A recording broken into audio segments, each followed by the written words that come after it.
if I move to another vibrational level, then you can see that something's playing out. And that what you were seeing in the story of it, that's just like the nature of how it's being played out.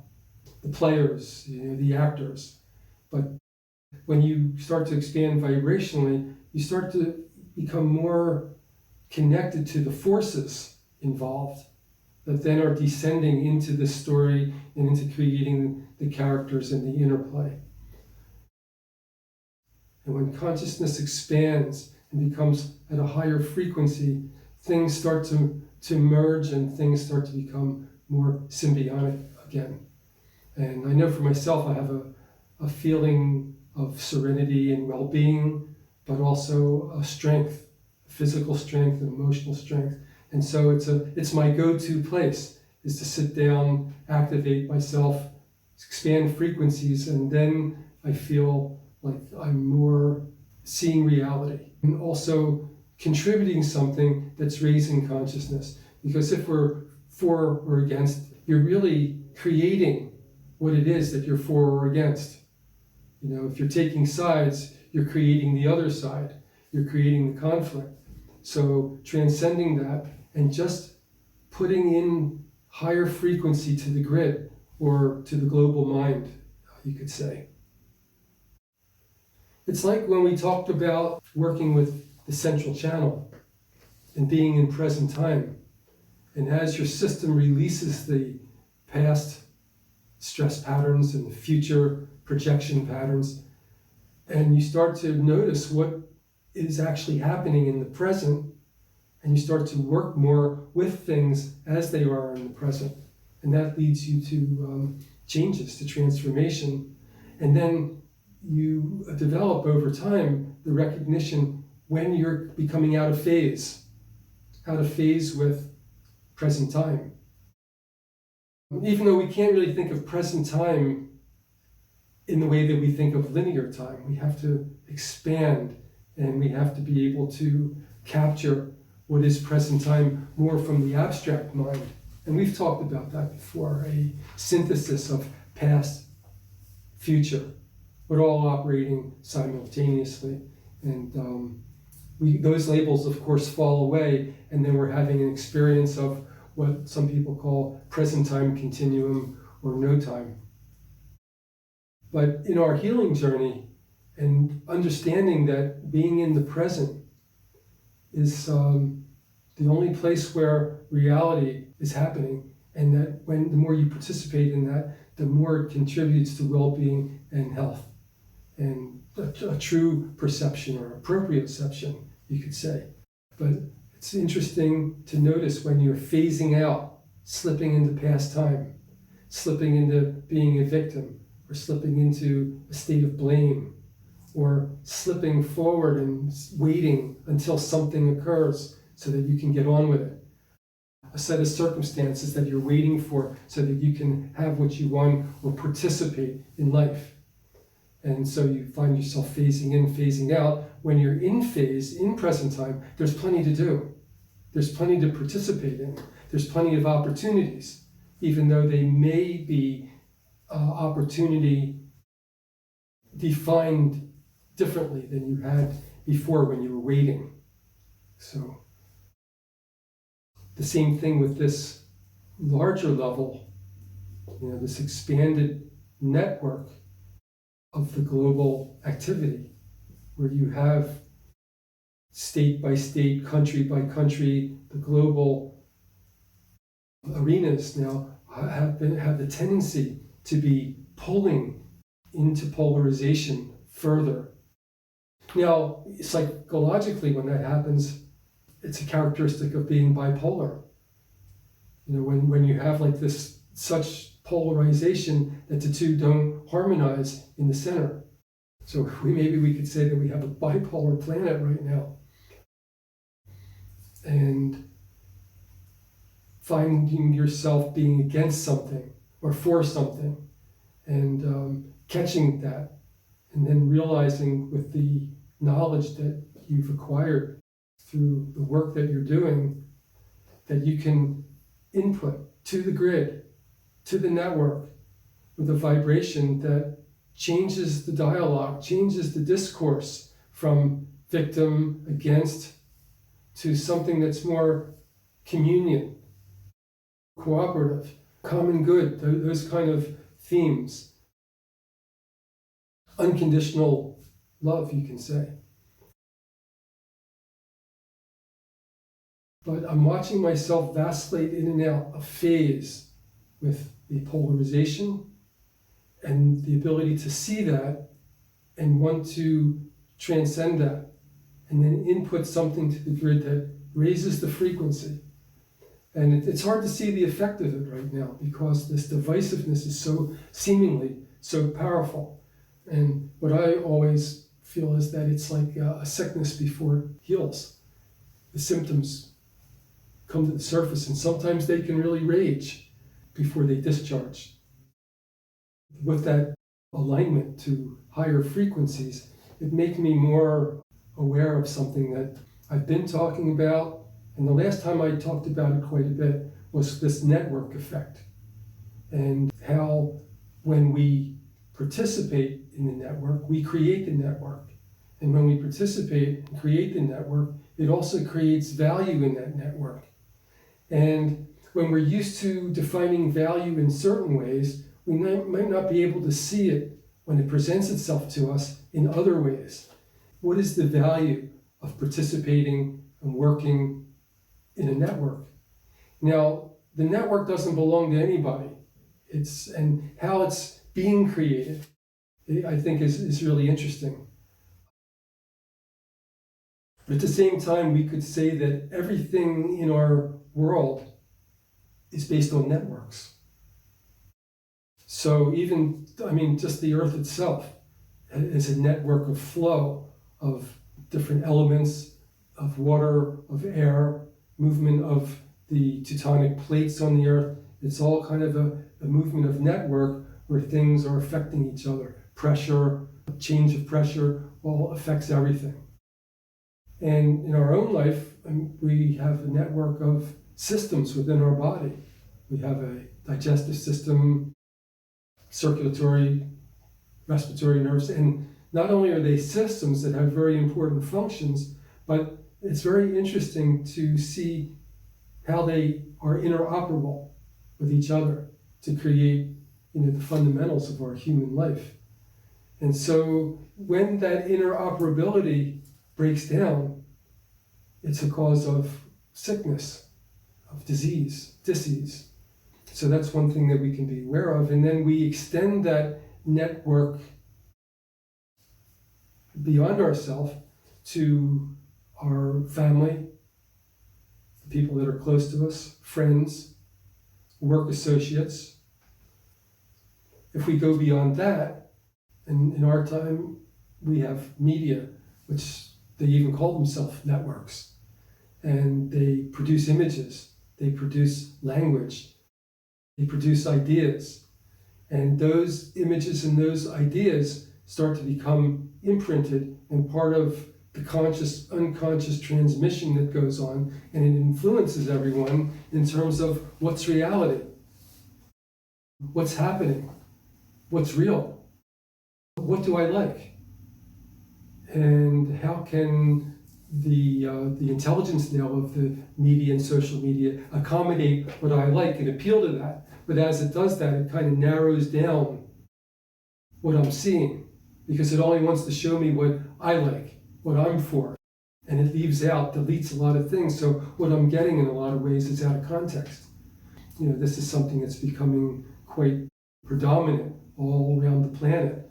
And we've never had a time period in the history of our planet where so much information was moving so fast and the network was so active, connecting everyone simultaneously. So that connection between everyone didn't always exist. So it was a space. It was like a fascia, a substance, but without any kind of connection in a certain way. And so then as we start to build things that move in that fascial space, then we form a network. first printing, books, and then we have the media of like radio and then television, and now we have social media, and now we have like instantaneous media because we carry it around with us all the time. In our light body work, and as I mentioned before, the network that's forming, it doesn't belong to anybody. And as we interact at higher frequencies, though, we become aware of it. We become aware of each other, and we become aware of whatever it is that's on that network. We can access it, we can create it, we can validate it, we can set the parameters for it. The network has the possibility to be decentralized, and those that are using that network are like validators for the information, ideas, and experiences that circulate on that developing, manifesting network.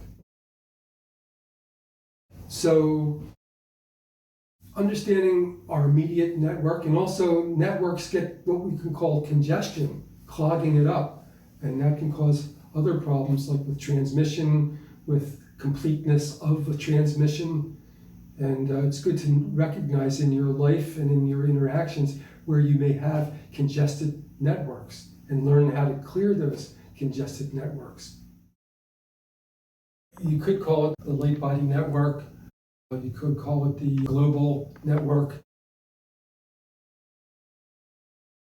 Whatever you want to call it. I mean, it may be nice to have an identification for it, and that therefore we can move to it in a more conscious way. And that might be a value to have some kind of identity. That identity can be in flux, but in the beginning anyway, to have like some kind of like marker. And as we talked about and have practiced, there's different calibrations of expanding the membrane, which raises the frequency, that then aligns us and puts us onto the wave of that network. So, let's say that on the globe, we have all these characters around us: family,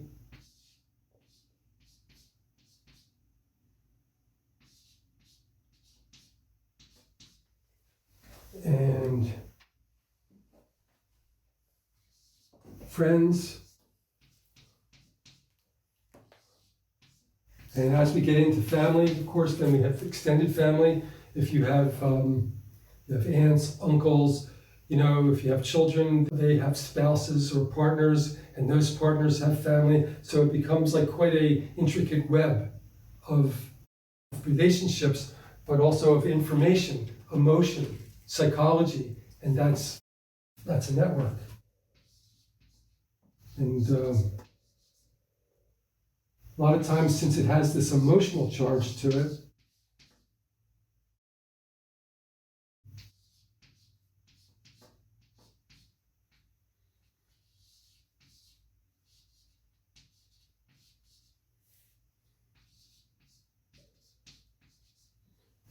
that can be like, in a way, clouding exchanges or clouding the movement that goes on, like creating network congestion, especially like we could call it emotional debris, which vibrationally is like blocks or shadows that can be like an interference, similar to how a radio station has interference due to different kind of atmospheric changes, or like when you're driving in the car and you have the radio on and you go out of a certain zone, the network starts to become unclear. And so this emotional debris and this like psychic type of disruptions can cause that kind of congestion in the network. And even though it might be happening at one part of the network, between certain entities of that network,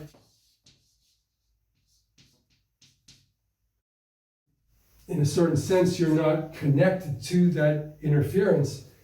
At the same time, since you're on that network, somehow it does influence you.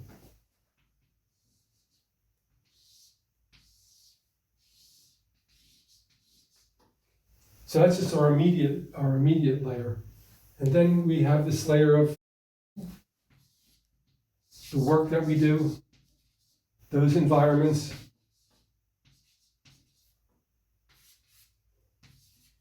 And that can become quite extensive. We might be dealing with many people in different areas. We might be dealing throughout a whole country, or at this point in time, it's not unusual to be working with people internationally.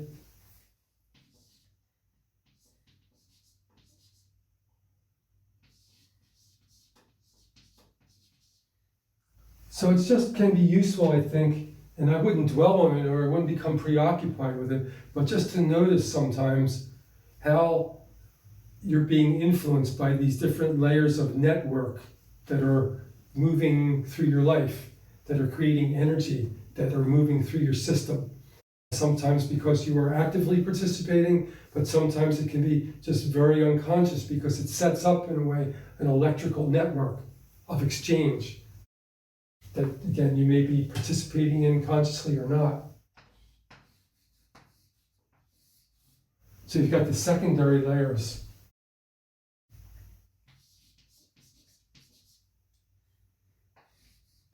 And that's also influencing these primary layers. So it can be very complex, and we could say that this is collectively what we identify as the global brain, like the whole pulse of the planet, acting as a singular brain with all this information flowing through it. Some of it harmonious, some of it not. Some of it canceling out the other, some of it becoming congested.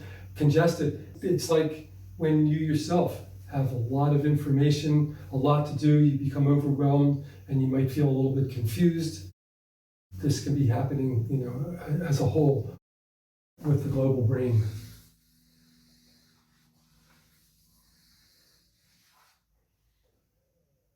When we start to move beyond that, it's not only like a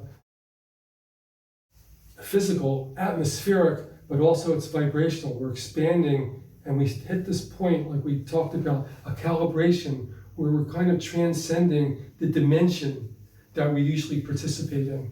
The physical dimension and the dimension that contains this digital electrical exchanges that I'm trying to draw here. But we then go out into this other layer as we're expanding. So we're talking about another dimension.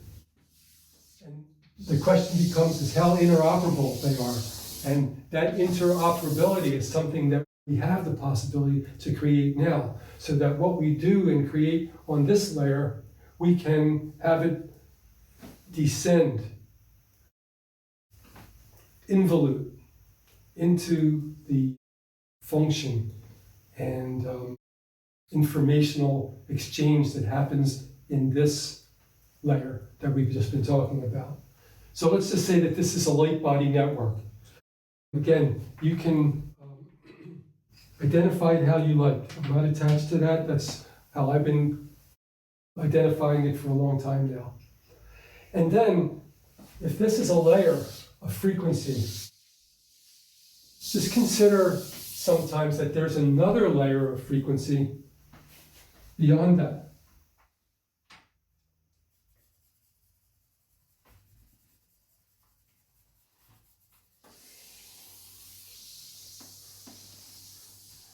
A layer of information of much higher dimensions. And people, of course, identify that kind of information in different ways. Deities, entities. I just usually think of it as consciousness fields. And as human beings awakening, we have this desire to connect to it. And, depending on the consciousness, sometimes we want to just connect to it and assume that it's above us and that it is, and that we serve that. And then other times we may feel that we merge with it, that we're one with it. That's another, and I would consider to be a more awakened experience of it. At a lower density fields within our planet, then we create these as entity. It's something that we serve, like a deity that we serve, and that we follow these rules. And if we don't follow those rules in a certain way, then we're going to get punished for that, and you all know that story. This way, as consciousness and frequencies expand, we're connecting and realizing that's something that we are, that's something that we're becoming, same thing at the same time. And the doorway to that is this expansion, and when we can move through that mental membrane and expand it and connect to the soul star, to the soul layer. But we have this part, we could say, in between, and it's a substance, it's a fascia, and till now, in human society, throughout the ages, and this what creates compartmentalization of spirituality. And that compartmentalization of spirituality is creating religion. And it also creates the separation between religions, and where one has a set of rules and sees the other one not quite with the same set of rules, and can start to get a lot of friction there, and we know the whole story over time, creating war, atrocity, creating what seems to be an expression of an innate disturbance within the human being that we need to really discover at some point, identify it, and heal it, transform it. But it seems to be very deep in the human being. Recently, with the way things have been, like what I was talking about initially, I'm wondering, do people really don't want to be happy and healthy? They don't want to enjoy the resource and beauty of the planet? It seems like they don't. It seems like they want to be angry and fight with each other and have friction. And, I do contemplate on like what's driving that. And since it's always been that way, it's seemingly always been that element very strongly throughout human history, it seems like it's something in the human being that drives the human being toward that friction and toward that suspicion, and may be rooted deeply in jealousy and fear. Could be one of the prime directives of the human system that has to be uncovered and deeply healed. But that for another time. So what it seems to be is that when these higher frequencies come through this layer that hasn't formed a bridge yet, because networks are bridges, networks are conduits.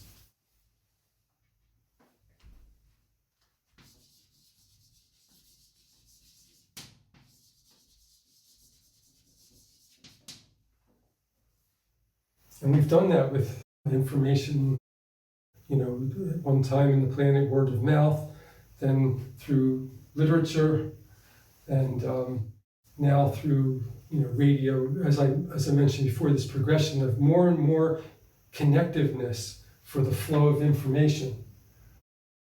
That this layer has not been formed. So what's coming from this higher frequencies to the denser layer passes through without having like a proper evaluation mechanism, and it comes into this place where there's a lot of congestion and a lot of friction. So then that's what it turns into. It turns into something that starts out as a higher ideal, but then is degraded into something that's friction and competition.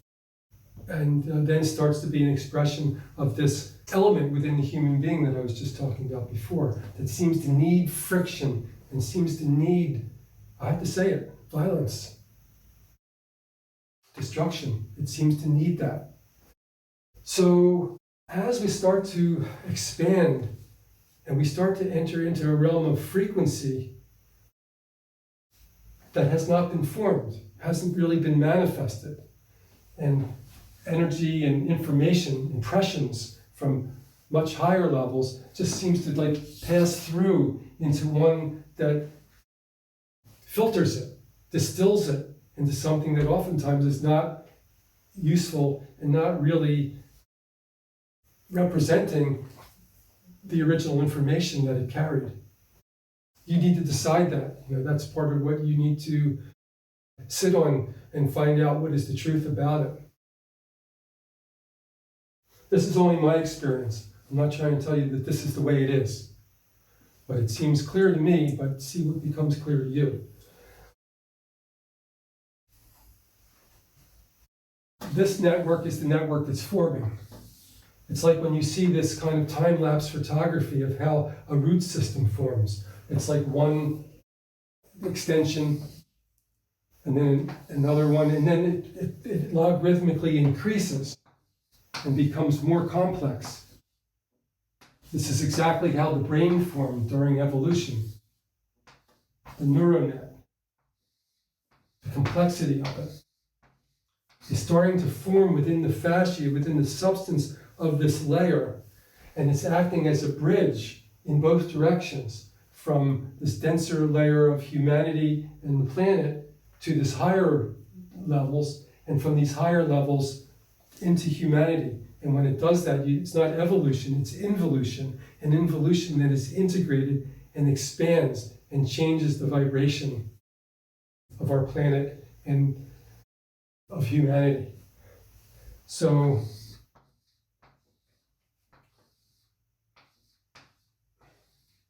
network use creates network value.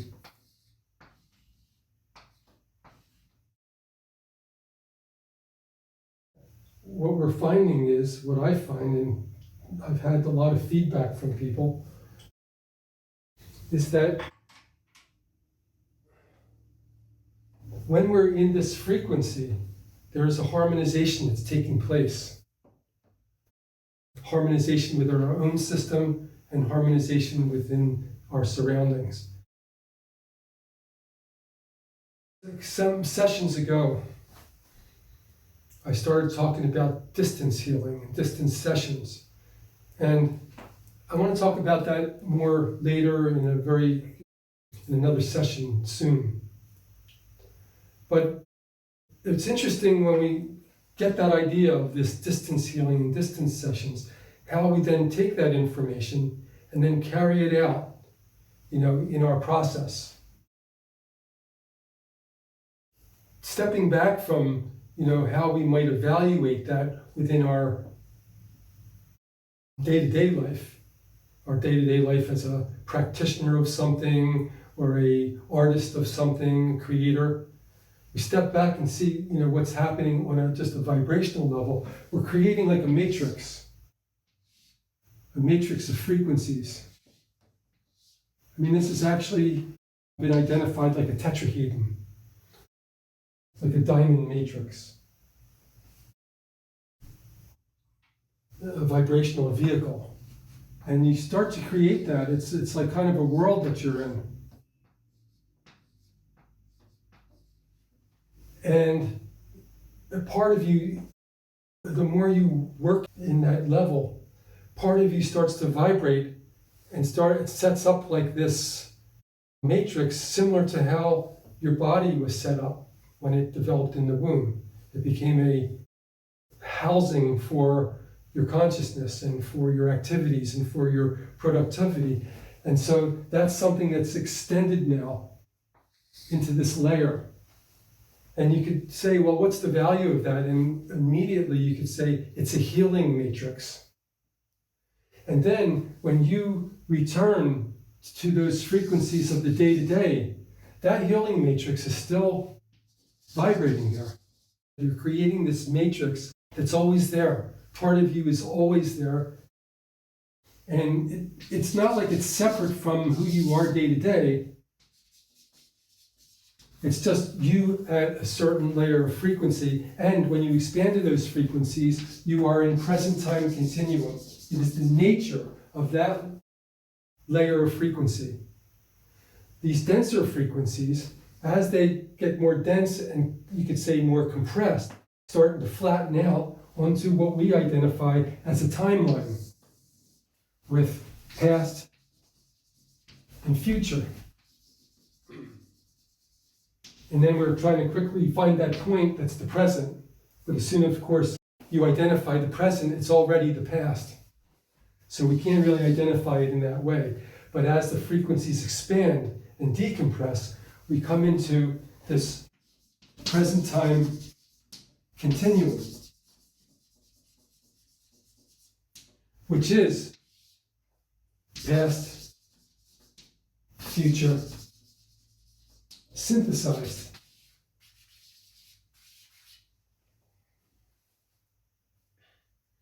So it's the nature, when you expand into those frequencies are the nature of this continuum.